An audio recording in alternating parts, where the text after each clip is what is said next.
अस्सलामुअलैकुम, मैं हुमारी अली, आप देख रहे हैं मेरा चैनल। 20 साला मासूम सानिया जहरा के कत्ल केस में सबसे बड़ी डेवलपमेंट, कब्र कुशाई और पोस्टमार्टम। सानिया को कत्ल करने से पहले कितने घंटे तशद्दुद का निशाना बनाया गया, पोस्टमार्टम रिपोर्ट में खौफनाक इंकशाफात। सानिया जहरा से मोबाइल छीन लिया गया था। आखिरी बार उसका कांटेक्ट किससे हुआ, किससे उसकी बात हुई थी, और जब उसका मोबाइल छीन लिया गया था और उसको मुलाकात की इजाज़त नहीं थी उसकी फैमिली से, तो फिर उसकी फैमिली जो है वो क्या कर रही थी, उन्होंने क्या जो है चीज़ों को सोचा, किस तरह से मामले को जो है सॉर्ट आउट करने की कोशिश की। पुलिस आखिर कातिलों को गिरफ्तार क्यों नहीं कर पा रही, पुलिस पर किस चीज़ का प्रेशर है। पुलिस का एक बार फिर से अजीबोगरीब किस्म का किरदार जो है वो सामने आया है। फैमिली पुलिस के किरदार से, उनकी तहकीकात से, उनकी तफ्तीश से बिल्कुल भी खुश नहीं है।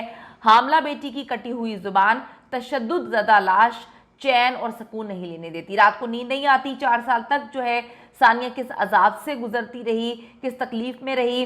वालिद ने जी बेबसी की कहानी खोल कर रख दी। अफसोसनाक वाक़या पेश आता है। पहले दिन से मैं इसको रिपोर्ट कर रही हूँ, आपको बता रही हूँ कि मुल्तान में जी एक दरिंदा सिर्फ शोहर और उसके ससुराल वाले किस तरह से बेदर्दी से सानिया को उन्होंने कत्ल किया। बड़ी छोटी उम्र थी, 20 साल की लड़की थी जिसको इन्होंने तशद्दुद करके कत्ल किया, और उस वक्त वो 5 to 6 मंथ्स की प्रेग्नेंट थी। आप देखें कि 16 साल की उम्र में उसकी शादी हो गई, 2 अदद उसके बेटे थे, तीसरे बच्चे से वो प्रेग्नेंट थी। और ये ऐसा दरिंदा था कि इसको ज़रा भी शर्म नहीं आई कि अपनी बीवी को तो मार ही रहा था, अपने बच्चे को भी इसने कत्ल कर दिया। यानी कि एक नहीं, 2 कत्ल किए हैं इसने। अब जो है सानिया जहरा की डेड बॉडी से सैंपल्स जो हैं वो ले लिए गए हैं। फैमिली के मुताबिक सानिया के पोस्टमार्टम जो है वो हो चुका है। सानिया जहरा को कत्ल के बाद जो है पोस्टमार्टम के बगैर ही दफना दिया गया था। अब सानिया की कब्र कुशाई करके फोरेंसिक टीम ने जो है सैंपल्स वगैरह इकट्ठे कर लिए हैं, जिससे हकीकत पता चल जाएगी, सामने आएगी हकीकत, और पता चलेगा कि किस जुल्म ज़्यादती से जो है उसको कत्ल किया गया है। फैमिली के मुताबिक सानिया का पूरा जिस्म जो है वो तशद्दुद की तस्वीर बना हुआ था। चेहरा इंतहाई ज़ख्मी था, दांत मुकम्मल तौर पे टूटे हुए थे, ज़ुबान जो है वो काटी हुई थी, हाथ और पाँव जो है वो कुचले हुए थे, रस्सियों से जो है उसको बांधा था, उसके निशानात थे। पोस्टमार्टम रिपोर्ट में सब तफसीलात जो है वो सामने आएंगी। लेकिन मैं ये सोच रही हूँ कि कोई गैर भी जो है अल्लाह से डर जाता है, थोड़ा सा ख्याल कर जाता है कि कोई औरत प्रेग्नेंट है, तो इसकी अपनी बीवी थी, अपना बच्चा था, और इसने उस बच्चे को भी कितना तशद्दुद करके मार दिया। अल्लाह जी हम सबको अपने हिफ्ज़-ओ-मान में रखे। लेकिन अब सानिया ज़हरा की फैमिली जो है वो पुलिस के किरदार से खुश नहीं है, वो बिल्कुल भी खुश नहीं है। उनके मुताबिक पुलिस की एक एएसपी है, अनम इनका नाम है, कि इसका प्रॉपर इन्वेस्टिगेशन वो नहीं कर रही हैं, जिसकी वजह से अभी तक कातिल गिरफ्तार नहीं हो सका है। जब गिरफ्तारी ही नहीं हुई तो तफ्तीश जो है वो कैसे हो पाएगी। पुलिस के मुताबिक जो आदमी है अली रज़ा, वो अभी तक मफरूर है और उसकी गिरफ्तारी के लिए छापे मारे जा रहे हैं, और पुलिस कहती है उसको जल्द हम पकड़ लेंगे। सानिया जहरा के वालिद सैयद असद अब्बास का कहना है कि सानिया जहरा हमारी इकलौती बेटी थी, लाडो में पली बेटी थी। हमने तो शादी ये सोच कर की थी कि खुशियाँ मिलेंगी, अपना घर बसाएगी। हमें क्या पता था कि जिस घर में उसकी शादी होके जा रही है वहाँ उसकी तशद्दुद ज़दा लाश जो है हमें मिलेगी, और वहाँ से हमें लाश लेकर आनी पड़ेगी।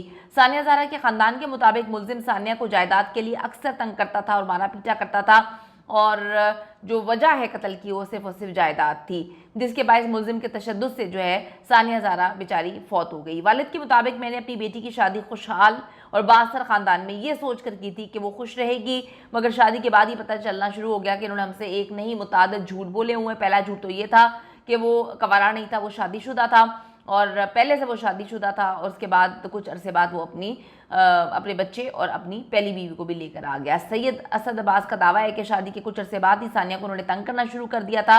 मुलजिम सानिया पर इंतहा का तशद्दुद करता था, उससे कहता था कि जाओ अपने वालिद से कहो कि तुम्हारे हिस्से की जायदाद तुम्हें दे, वो जायदाद मेरे नाम कर दो। इस पर मारता पीटता था।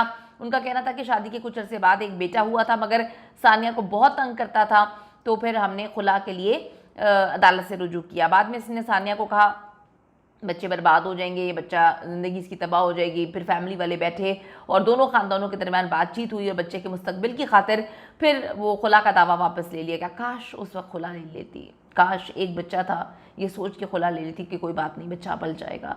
फिर दूसरा बच्चा हुआ, और फिर तीसरे बच्चे को दुनिया में लाने से पहले ही उसने कत्ल कर दिया। अब वो बेचारी उस वक्त बातचीत जब हुई ख़ानदानों के दरमियान, वो अपने घर चली गई।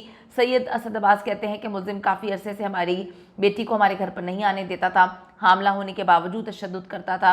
ये होता है रेड फ्लैग, इसको हमें समझने की ज़रूरत है, वालिदैन को समझने की ज़रूरत है, बच्ची को समझने की ज़रूरत है, जो भी लड़की जो भी बर्दाश्त करिए, सबको ख़ानदानों को समझने की ज़रूरत है कि अगर भाई वो मार रहा है, पीट रहा है, प्रेग्नेंट होने के बावजूद आपको मार रहा है, पीट रहा है, तो फिर इसका मतलब है कि हम इंतज़ार करते हैं कि अगला बंदा हमें कत्ल कर दे, और जब वो हमें कत्ल कर देता है तो फिर वो शेर हो चुका होता है ना। मतलब आप देखें कि माँ बाप के घर नहीं जाने दे रहा, हामला होने के बावजूद तशद्दुद जो है वो कर रहा है, वो कितना नीच और कितना गिरा हुआ होगा, कितना वो घटिया किस्म का इंसान होगा, उसका कोई ख़ानदान नहीं होगा, उसका भाई इस वक्त लोगों के साथ लड़ रहा है सोशल मीडिया पे कि जी मैं कर दूंगा, मैं वो कर दूंगा। इतने तुम्हारे अंदर पानी है ना, इतने तुम्हारे अंदर जो है ना खून इस वक्त गर्म हुआ हुआ ना इधर उधर कि मैं ये कर दूंगा, मैं वो कर दूंगा। भाई अगर तुम कर सकते होते ना तो तुम्हारे घर के अंदर जो जुल्म ज़्यादती होती तुम वो रोक रहे होते। तो अब यहाँ पे लोगों को मत कहानियाँ सुनाते फिरो कि मैं जो हूँ हर एक के खिलाफ केस करूंगा। क्या तुमने केस करना है? तुम्हारा अपना भाई, तुम लोग वकील हो, इसका मतलब ये थोड़ी है कि तुम लोग ने जो है वो पागल हो गए हो, तुम लोग आउट ऑफ कंट्रोल हो गए हो। एक लड़की को बुरी तरह से तशद्दुद करके तुम लोगों ने कत्ल किया है।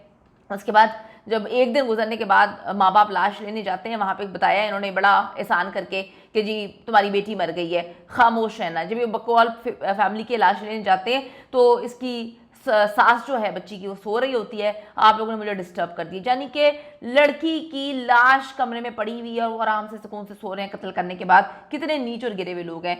फिर उनके वालिद कहते हैं कि कुछ दिन पहले बच्ची ने फ़ोन पर हमें बताया था कि अली रज़ा कत्ल करने की कोशिश करता है, वो मुझे जान से मार देगा। अब इसके आगे मैं क्या कहूँ? कुछ कहूँगी तो फिर कहेंगे कि विक्टिम ब्लेमिंग है, कुछ कहूँगी तो फिर कहेंगे कि इस वक्त दर्द नहीं समझ रहे, बोल रहे हैं। ये इनके वालिद ने खुद बता दी है। मैं फिर ये लाइन पढ़ के बता देती हूँ। वो कहते हैं कि कुछ दिन पहले हमारी बेटी ने हमें फ़ोन पर बताया था कि अली रज़ा कत्ल करने की कोशिश करता है, वो मुझे जान से मार देगा। सब कुछ उस कॉल में था, सब कुछ बच्ची ने बता दिया था, लेकिन फिर भी जो सब कुछ हुआ वो नहीं होना चाहिए था। इस दरिंदे को कैफ़रे किरदार तक पहुँचाएँ। पंजाब गवर्नमेंट से अपील करती हूँ कि हिना भट्ट साहिबा वहाँ पर गई हैं और नोटिस भी ले लिया गया है, लेकिन अगर फैमिली पुलिस की कारकर्दगी से खुश नहीं है, पुलिस सही से काम नहीं कर रही है, पुलिस के काम में मसले हैं, तो इन्वेस्टिगेशन ऑफिसर जो है चेंज होना चाहिए। जो कोई अच्छा जो है पुलिस ऑफिसर इस केस को परसू करना चाहिए, उसको लगाना चाहिए ताकि वो मामलात को देख सके और इस दरिंदे को हर हाल में कैफ़रे किरदार तक पहुंचाना है। और मैं कहती हूँ कि जिस तरह से इसने कत्ल करने के बाद उसकी लाश को पंखे के साथ लटका दिया है, इसको भी सज़ा के तौर पे सरेआम फांसी मिलनी चाहिए, क्योंकि बहुत सारे ऐसे लोग हैं जहाँ पर लोगों को लोग बोलते नहीं हैं, उनकी बेटियों को इसी तरह मार दिया जाता है, मीडिया में केसेस नहीं आते, खामोशी जो है इख्तियार की जाती है, तो वो दरिंदे डरेंगे।